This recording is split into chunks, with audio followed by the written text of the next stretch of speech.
Now this makes backing up a lot easier.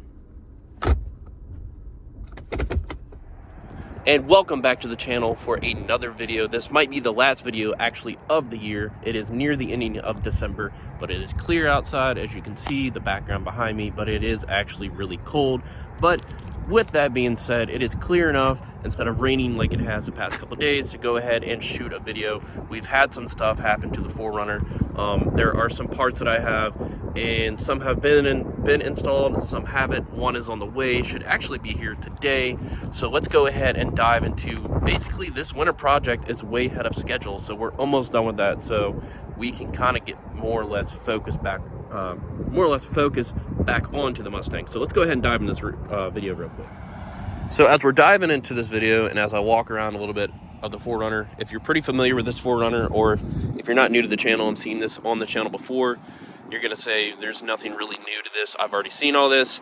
So we're actually gonna have to get on the ground for this first part. I went ahead and installed this last week, the RCI engine skid plate, and I took the factory one off, which is a two-piece, so that protects the engine and oil pan and kind of goes back a little past the transmission, or whatever you want to call it. So this acts as a one-piece, and it's much heavier. The other one I think clocked around in about maybe 30 pounds in between both. This is almost right at 50. It was like at 48.6 or something like that, but it looks better. If you're a person for aesthetics, it's much thicker. And the only downside was, so if you are on the fence about getting one of these, it lined up just perfect. All you do is take your factory bolts out, and the bolts that they send you, you can see one of them right there. I had no issues with, even though FedEx, it looked like FedEx did the river dance on the box. All the hardware was still there except for one washer, but I ended up not needing that anyways, because one of the times, which I don't recommend, I don't even know if you can see the hole missing the bolt, but I took this to Valvoline to get an oil change just because I was in time crunch or whatever, and I've taken stuff to them in the past and never had an issue. But when they went to put the factory skid plate back up, the engine one, they just went to impact the bolts on instead of just hand threading them the first couple go rounds. And I remember the technician and the, I guess, manager having a conversation about that, and didn't put two and two together until I went to put this one on. There was no bolt when I went to take the factory hardware out. So when I was like, oh, okay, maybe it was missing, and I think they broke the bolt because when I went to put the new hardware in, there's no threads there. So it's missing one. It doesn't make a difference, but just knowing that as a, I guess, car person kind of bothers me a little bit. So we have that installed. I don't know if I will order the rest of the skid plate kit. There's two more pieces that go to it. Actually, A-arms too, that protect more or less the kind of expose a little bit of the radiator. I think the differential and transfer case that goes all the way back, but we're also not going to take this thing like into, off-road territory, a mud bogging or anything like that. So that is one thing that we have done. The next is kind of stupid, but I went ahead and ordered the Carhartt seat cover a couple weeks ago. And they only come in a box of one, so if you're ordering and you see, $70 for two, it's just one. It comes with this and the little headrest cover. I just wanted to see how it looked, how it fit. There's mixed reviews on it. To me, it serves its purpose. It does good for what it is, so I went ahead and ordered this one from Bass Pro last week. Got it here. Just want to protect the seats from, if I'm ever, working on the Mustang or something like that, have to hop in this, go somewhere. I don't really dirty up the seats because the seats are in very good condition for the age of this vehicle.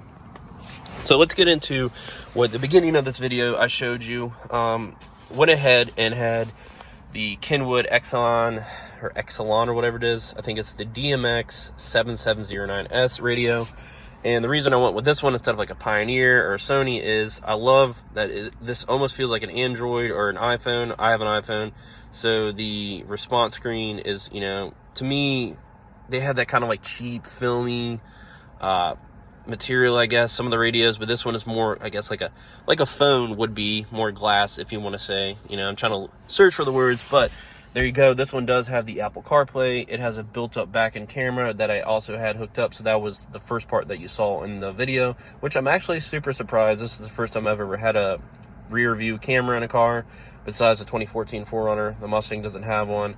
But the place I took it to, Car Toys off Midlothian, they did a really good job. I discovered this actually, a Bluetooth microphone.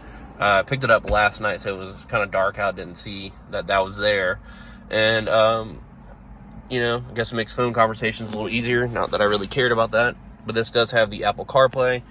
It's hooked up right here with the USB-C, so I do have to, actually I do believe I have one of those.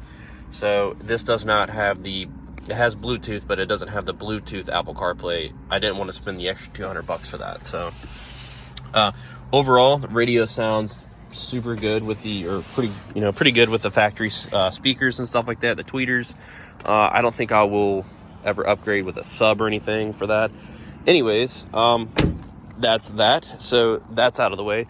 What I've learned with ordering parts for the 4Runner versus Mustang, I don't know if it's just the places that you order for the Mustang, there's a lot more stuff on hand, like websites, and they ship faster, or if it's just the 4Runner stuff is, you know, not as much. There's so many websites for Mustang stuff. You know, they arrive maybe late, 3 to 5 days, depending on where you live. I'm in Virginia, so I get the stuff, you know, pretty fast. Stuff for the 4Runner, it really takes a while to get here. The grill that I ordered 2 weeks ago is finally going to be here today, and it's actually shipped through, I think, UPS, and I think they've just been holding on to it. I don't know why, but that's been a few parts. So we're going to go ahead and hop in the back here. There's the rear view camera. Pretty happy to where it's placed. I wish it was a little more hidden, but you know what? It is what it is, and it works out good, and, you know, I could just use that to back up now. So actually this box has the 4Runner Lifestyle branded, animation taillights for the 2014 for my girlfriend for Christmas. So I have that hidden in here with her TRD lights. I'm not going to go ahead and open this because it's kind of a bitch too, but the Spyker Engineering hood struts finally came. There you go. Just a lift, ultimate lift for your hood. Figured, you know, might as well do the same treatment I did for the Mustang. And I'm not going to open the box, but Volant, I think it's Volant Performance, the cold air intake came pretty fast. That was the fastest thing that was actually shipped. So we will be installing this eventually. I just got to see if it still runs the factory mass airflow. I called them before ordering it. They said there's maybe been 1 to 2 cases to where somebody had to order an aftermarket mass airflow. I don't want to deal with all that, so I'm gonna kind of set a day aside to just make sure nothing stupid happens, because that kind of happens a lot. So we have the hood struts, the LED diode dynamics. They're supposed to be on the way. I don't know where they're at. I ordered that with that. So, and then the grill, and yeah, the last thing for this is to lift it, and that's it. There's really nothing. Maybe replace some stuff underneath when I lift it, you know, any dumb shit that happens, I don't know, you know, when I get in there. And I'm gonna probably just pay somebody to do it because I've never done a lift kit. But you know, if that's the case, besides that, the lift is really the only last thing that I want to do. The only other thing that I can really think of is they have what you call chase lights. So I think you've replaced this. I do want to replace this, the third brake light. It's pretty cloudy. Just want to go ahead and get an LED one. But I saw that this company has chase lights. So you take this spoiler off and you put theirs on. And I think it comes with a third brake LED. And then it has 2 third brake LED light pods here that I don't think they're essentially brake lights, but they're chase lights. So if you're ever off-roading or something like that, and it's kind of like dusk out or something, and you know you're going pretty fast on a trail or something, you don't run into each other. You're kind of following the chase lights at the back. But it looks really good, and you know, maybe I would never use it for its actual purpose, but how I like it. So I'm just trying to make this thing look pretty, you know, aesthetic, but in a clean way, not overdo it. I've learned my lesson with that before with the Mustang, and that lesson is that I change my mind a lot on stuff, and you know, you spend money here and there, you keep something for a couple months, and you're like, oh, I just want to change that. But you wasted your money on it, and it's a part you can either sell or not sell. I don't know, just depending on whatever the part is. You never get your full amount of money back and stuff like that. I bought brand new parts that, you know, didn't work, stuff with the Coyote swap and stuff like that. So I'm kind of very cautious about what I do. But, you know, overall, I think this build has come out very, very well. So I think if I do the chase lights with their spoiler, that would be the last thing I do besides a lift kit, and this thing will be good. It's, you know, it's got the radio. The radio was the biggest thing that I really wanted to get done. The TRD Pro grill, I'm going to be hopefully happy with it. I just have to wire it up, and it's going to have the Raptor lights, which I'm super excited about for that. And it's going to have this little sport grill thing still, so it's going to have that. And the one that I ordered has the multi-colors, so I can change it from, like, I think the amber to like a smoked white to a blue, and I think those are the only color options. But it was $20 more, so why not go ahead and just kind of get the whole kit itself. And I've had people tell me to take off the running boards, but I actually like the running boards, so we'll see how it looks once I lift it. Unless it gets in the way or something, we'll put some end fabs or something on it. And the lift I'm going to go with is probably about 2.5 to 3. Nothing super out there, outrageous, but like I said, just something clean. Yeah, and I think the only other thing is I want to take this off, and I guess I might just keep the badges on. Not sure if these are just, you know, bolted on or glued on with like 3M or something. I do want to change these out to more of a smoked look and get the headlights on too, but that's just something that's, you know, not on the list. But if it's there and it's not super expensive, we'll go ahead and do that. But that's, you know, after everything's done, it's like, hey, what else can we do? What else can we throw a little money out on this thing and get that done and make it look a little better?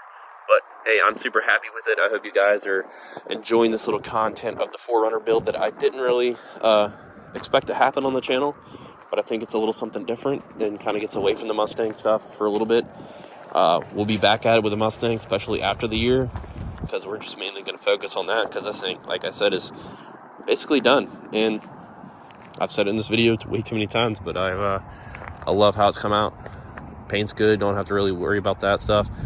Probably get it, probably have it like professionally detailed or whatever, somebody that does work with like paint and stuff to kind of get some of the scratches out and stuff like that, and just to like ceramic coated or something like that. I don't know, maybe windows tinted or something a little bit, just extra stuff. But you know, this is what it is. All right, I appreciate you guys stopping by for this little longer build series video of the 4Runner. Subscribe to the channel for future content on any of the stuff that comes to the channel. And if I don't make another video before the beginning of the new year, happy holidays, Merry Christmas, and I will catch you guys later. Have a good one.